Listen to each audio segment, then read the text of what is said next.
இந்த ஒரு journaling habit உங்களுடைய சப்கான்ஷியஸ் மைண்டை ரீப்ரோகிராம் பண்றதுக்கு ரொம்பவே உதவும். இதை நம்ம லா ஆஃப் அசம்ஷன் ஸ்கிரிப்டிங்னு சொல்லுவோம். இது ரொம்ப சிம்பிள், பட் நிறைய பேர் இதை தப்பா தான் பண்ணுவாங்க.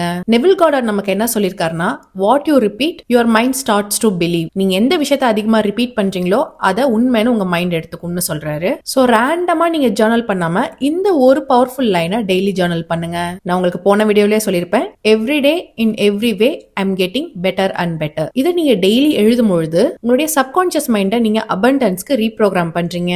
அதாவது உங்களுடைய சப்கான்ஷியஸ் மைண்டை உங்களுக்கு எது வேணுமோ அதுல ஃபோக்கஸ் பண்றதுக்கு ஹெல்ப் பண்றீங்க.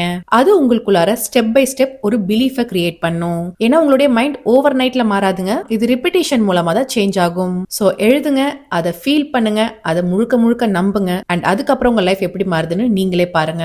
ஒன்ஸ் உங்களுடைய தாட்ஸ் ஷிஃப்ட் ஆச்சுன்னா உங்களுடைய ரியாலிட்டியும் அதை ஃபாலோ பண்ணும். நீங்களும் உங்களுக்குள்ள இருக்கிற எல்லா நெகட்டிவிட்டியும் ஹீல் பண்ணிட்டு உங்களுக்கு பிடிச்ச மாதிரியான வாழ்க்கையை வாழணும்னு ஆசைப்பட்டீங்கன்னா என்னுடைய ஃப்ரீ ஹீலிங் கிளாஸ்ல நீங்களும் ஜாயின் பண்ணிக்கலாம். கமெண்ட்ல ஃப்ரீன்னு டைப் பண்ணுங்க, நான் உங்களுக்கு டீடைல்ஸை டிஎம் பண்றேன்.